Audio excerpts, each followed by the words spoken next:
Welcome back, everybody. It's Zach here, bringing you guys another fantasy football episode. And in this one, I'm going to be doing a very similar video that we've been doing recently. And in this one, I'll be going over how I would look to build my team in a 10-team PPR auction draft on the Sleeper platform. So I'm doing this for 8, 10, 12, and 14 team leagues across all three of the major platforms. So ESPN, Sleeper, and then I'll finish up with Yahoo if we can get to it. First thing what I'm going to do here is I'm going to go sort of position by position and just tell you guys which guys stand out to me in terms of really good values. I'm also going to touch on how my strategy is going to be different in a 10-team league versus a 12-team league, and just in general how we're going to be scaling things based off of our league size. The other thing to note here, for this purposes of this, we'll be doing a standard roster build. So a quarterback, 2 running backs, 2 receivers, a single flex, a tight end, and then 7 bench spots. Should be a fun one. So what I'm going to do here, the first thing that I really want to point out, it's going to be super critical if you're doing a sleeper auction draft, is understand that their pre-draft values are done pretty much inarguably incorrectly. No matter which league size you select, you're going to see the same pre-draft values next to every single player. Sleeper assumes a 12-team league when they're generating their pre-draft values, which is probably standard, and that's okay to use as a baseline. But what you need to understand is that generally speaking, the overall cost for all these players should scale in line with the total amount of auction dollars in the pool, right? It's a simple inflation or money supply calc, basically, where in a 12-team league, you've got $200 for each team. That means that there are $2,400 to be spent across every single player. However, in a 10-team league, that number drops down to $2,000 total dollars, right? So you should expect, in general, every single player in a 10-team league to cost roughly 10/12ths as much as they should cost in a 12-team league. It makes sense, right? Same number of players, more teams, means every player is going to be more expensive. So what that means is that we are going to see over the course of a standard auction draft on Sleeper is that the players early on are going to go for how much their pre-draft value shows. People are going to see 81 next to Jahmyr Gibbs, 80 next, or 79 next to Bijan, all the way down the list, and they're going to spend that much money early on. And you're going to see that people are going to run out of money a lot earlier than you would generally see on a standard format. So what that means is that you probably want to wait just a little bit. If you're drafting on Sleeper in a 10-team platform, you really want to prioritize not being that team that burns all your money super early, because there are going to be a ton of values that present themselves because people are going to think what they're doing is spending the appropriate amount of money, but really they'll be spending far more than every single player is worth. So what I wanted to do here is a little bit different than we had to do for the other ones, because Sleeper is not adjusting this, right? So all I'm doing is I'm going to go through the entire roster. I'm going to fill out the players that jump out to me as the optimal value. I'm going to plug in their presented cost. It's going to be the projected value they're standing next to each of these players. And then in this column D here, we're going to calculate how much those players should cost, right? Because this is a 10-team league. They should cost roughly 10/12ths of what they're presenting there, okay? You're not necessarily going to get all of those guys for that same price tag. Generally speaking, you should get probably the middle tier players for a little bit cheaper than that. The more expensive ones probably go for a little bit more than that should cost that I'm showing you in column D, just because you're going to be finding yourself in a spot where people are going to run out of money earlier, and that middle tier is going to present itself as a really significant discount. So just keep that in mind as we go through this. Let's start off with the quarterback position here. The biggest thing you're going to note is the top of the position is actually not that much more expensive than what you see for like the tier 2 of the quarterback position. In a 10-team league, generally speaking, what you want to be doing is prioritizing the onesie positions a little bit more than you would in a 12-team league. It's even more important in an 8-team league. If you're in an 8-team league, just go get Josh Allen and Brock Bowers. You kind of have to force that. If you're in a 10-team league, I think it makes a lot of sense to make sure you get at least one of those two. So either get a top-tier quarterback or a top-tier tight end. In a 12-team league, it can be okay to sort of punt both of those. And then in a 14-team league, I feel even better doing that. Also, just of note as well is that in a 14, it's going to scale with league size as well. So if you've got a larger starting lineup, it's okay to punt those onesie positions. To where if you've got a really small starting lineup, so just 2, and a flex, which is pretty typical for standard drafts, it does make the tight end position a little bit more important than those other ones. So if we look at the quarterback spot here, Josh Allen doesn't actually seem like a horrendous value. Again, remember, all of these players are being shown as far more expensive as they should go, right?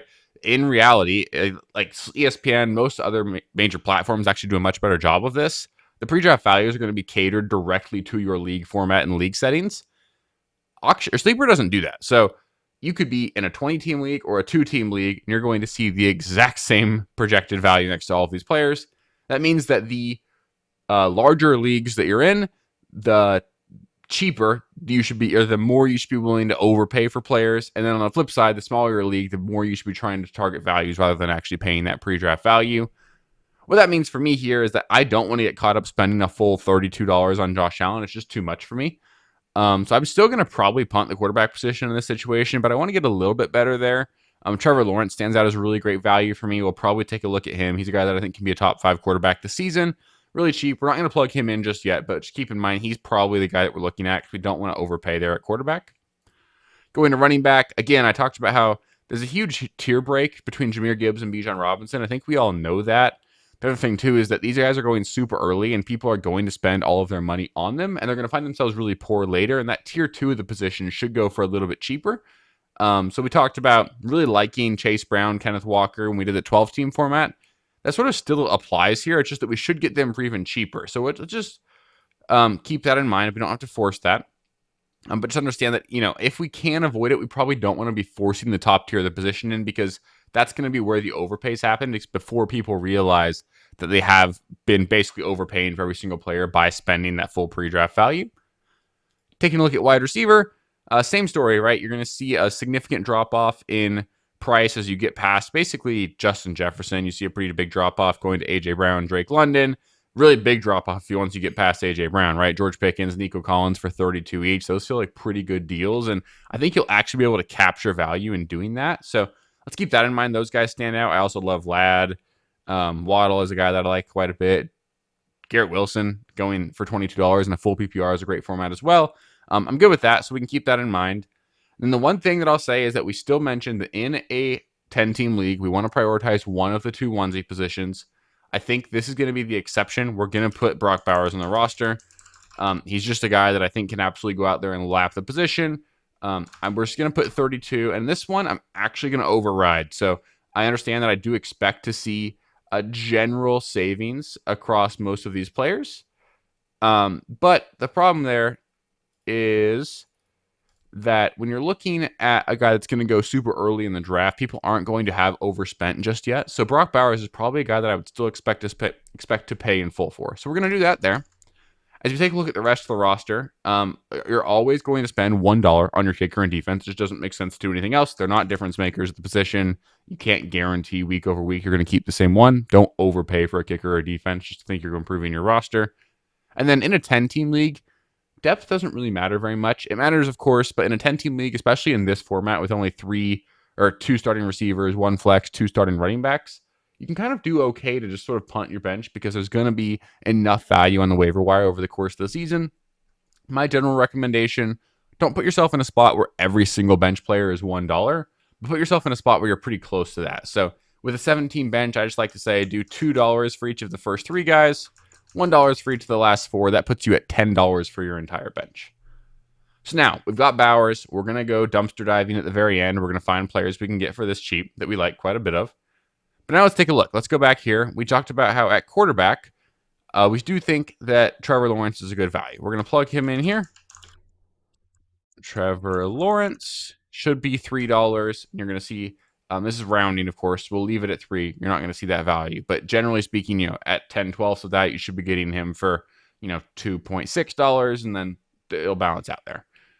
At running back, let's take a look. So what we really do like is we were a big fan of trying to be emphasizing how we can find a way to get top tier talent, elite talent on our roster. It's a 10-team league. We want guys that can be absolute league winners and just absolutely go out there and lap the position. So that makes the top tier of these players, especially like Jahmyr Gibbs, stands out as a guy that can absolutely do that this season. But you're sort of balancing the fact in a sleeper league here where he's showing a pre-draft value that's far more than what he actually should be in a 10-team format, right? So the problem with that is that if you spend the full 81, you're kind of getting robbed. I know he could absolutely go out there and be worth it, but really, Jahmyr Gibbs should cost 10/12 of that, right? So you should really be looking to spend a lot closer to like the high $60 mark, right? And I don't think you're going to be able to do that. So generally speaking, I don't think you can really go for Jahmyr Gibbs there. What I think I want to do is let's go to the wide receiver position first. It's a full PPR, so we're going to start 3 of them. I talked about seeing a really nice value break once you get past A.J. Brown here, okay? So I think that George Pickens and Nico Collins are going to be really great values, especially in this format. We're going to get George Pickens for 32. 10/12 of that, we should get him for 27. And Nico Collins, do the same thing here, okay? He's also supposed to be 32. $27 there. We still have $100 left to spend on our 2 running backs and our flex. That gives us a lot to work with, okay? Let's go take a look at our flex. We said, this is a full PPR format that we're building this team for. Generally speaking, you're going to want your starting lineup to have 3 wide receivers in it. Let's see where we can find a good value there. I think that Jameson Williams stands out. Luther Burden is a great option. Parker Washington, for me, kind of an auto draft. He's really cheap. I think he can be a top 20 guy. And because we have Trevor Lawrence on this roster, I think that's a really great start. It gives us a nice stack that's not costing too much. So we're going to do that. And the nice thing is he's going to be pretty cheap, right? $8. So that gives us $92 to spend on our 2 running backs. Now remember, we should get these guys for cheaper than the values that you're seeing here. You should not go into your draft expecting to pay full price. If you're in a 10-team league in an auction draft on Sleeper, every time you pay the full pre-draft value for a player, you actually overpaid by about 20%. So just keep that in mind. Doesn't mean you got a horrible deal, but just keep that in mind that you probably did go out there and pay more for that player than you should have. So what I wanted to do is, because we talked about Jahmyr Gibbs, we really want Jahmyr Gibbs, and I think that because he's going to be one of the first players nominated, it'll be a situation where you're not going to find yourself actually getting a value on him, okay? So if we did that, let's just say we spent the full 81. What we want to do is I want to go check and see what running backs we can get for $11 that we wouldn't hate, okay?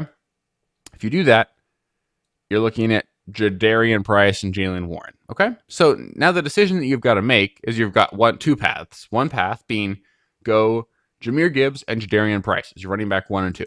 Not bad, but your running back 2 is certainly a big question mark with Jadarian Price there. Instead, what you could do is you could go down a tier and say, all right, let's let the top 12 players go. So let's just assume every team in your league except for you. So let's just say 4 running backs, 4 receivers, a quarterback, and a tight end. We'll just go easy enough. Let's just say you get past the top 4 running backs, and now you're at a point where people are realizing that they've overspent, okay? So if you do that, what you can do is you can go, let's go James Cook. Really like James Cook this season. Spend 51 on him. That means you should get him for 43. Okay, that's a really good value.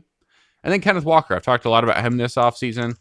I think he's a guy that can absolutely go out there and be really good for us for fantasy this year. And bang. You see, we do that. I think it's very fair to say that James Cook and Kenneth Walker is a better combo than Jahmyr Gibbs and Jadarian Price. There's maybe a little bit more ceiling with Jadarian Price and Jahmyr Gibbs, but if you take that approach, you've got a lot of risk. Now, let's circle back here. I talked about how we don't want to be prioritizing our bench. So if you find yourself in a spot like this, where you've got your full starting lineup built out like this, and you've still got that much money for your bench, it kind of means that you saved too much there. So what we want to do, now that we've done this, we want to go back and take a look and see where we can upgrade at these positions.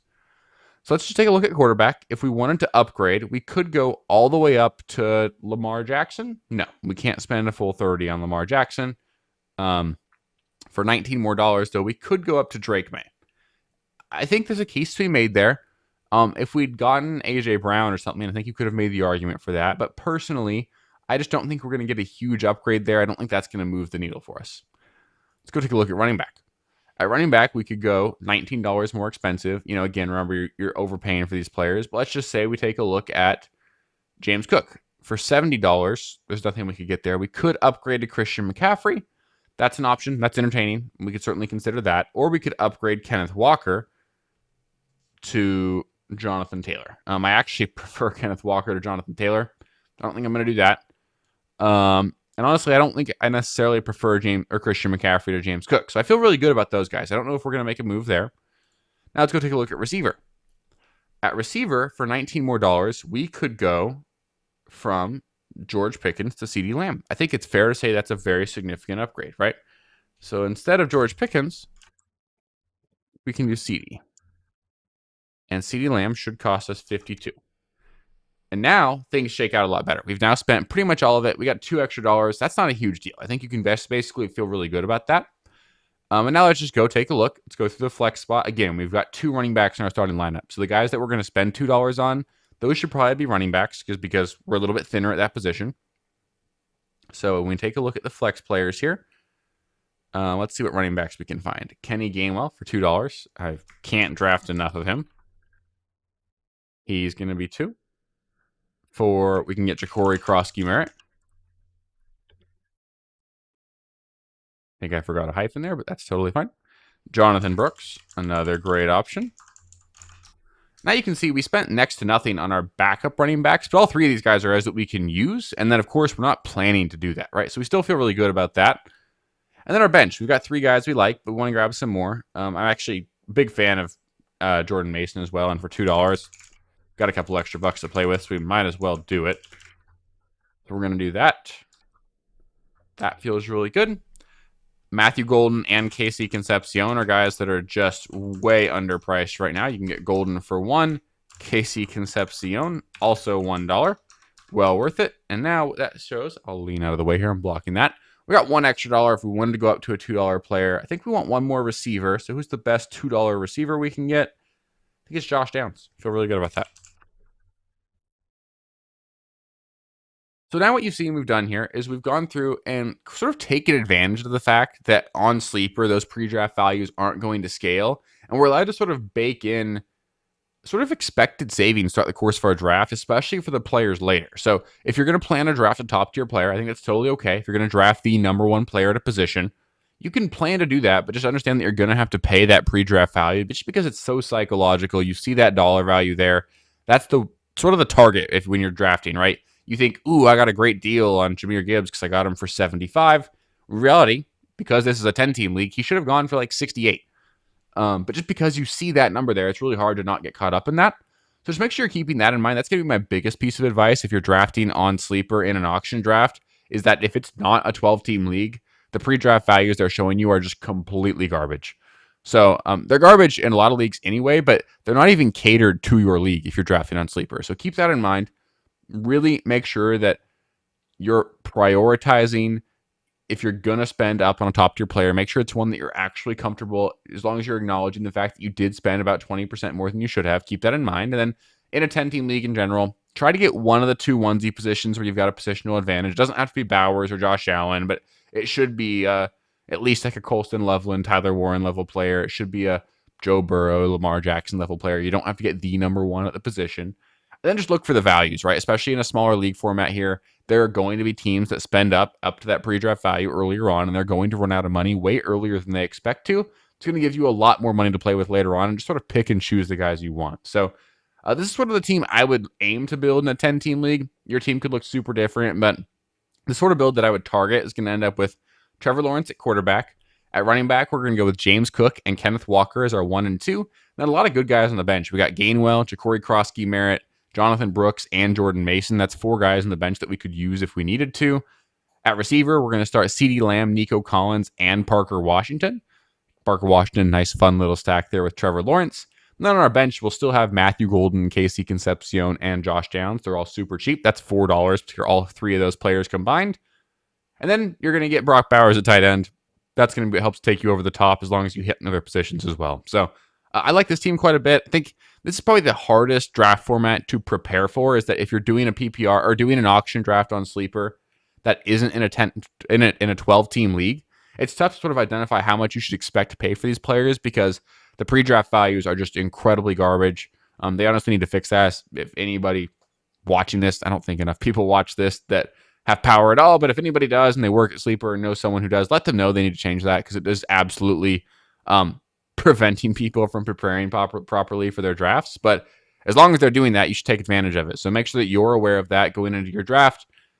Build a team like this. Do this a bunch. Go through and just build a bunch of different iterations of teams and find out which team builds you like the most. You can target those, and hopefully that'll help you guys out with your draft. So I enjoyed making this one. This was a little bit tougher. I'll do the same thing for a 14-team league and show how that should scale as well. But just keep that in mind. Again, the auction values that they're showing you on Sleeper are not good unless you're in a 12-team league. If you haven't already, I do highly recommend you guys subscribe to the channel. I can see that like 75% of you guys watching these videos aren't subscribed right now. Kind of hurts my feelings a little bit. But even still, like, there's going to be a ton of content coming out over the rest of the off season. We're getting really close to draft season, and I'll keep putting stuff out throughout the course of the regular season. As long as you're subscribed, I respond to every single comment anyone comments. So if you have any questions, anything you want to ask, let me know in the comments below. It's so much fun for me to interact with you guys there. And I really do promise I will respond to every single comment there. And then that's why you should subscribe as well. I'm committed here. We're going to be putting out a ton of stuff over the next several months. And if you stick around, we're going to win some championships together. So I appreciate you guys. If you made it this far in the video, give it a thumbs up and go check out the other team building videos along with all the other content we're putting out. A lot of stuff. I know we got to get you guys prepared for your drafts, and those are coming up. So appreciate you guys, and I'll catch you with the next one. Peace.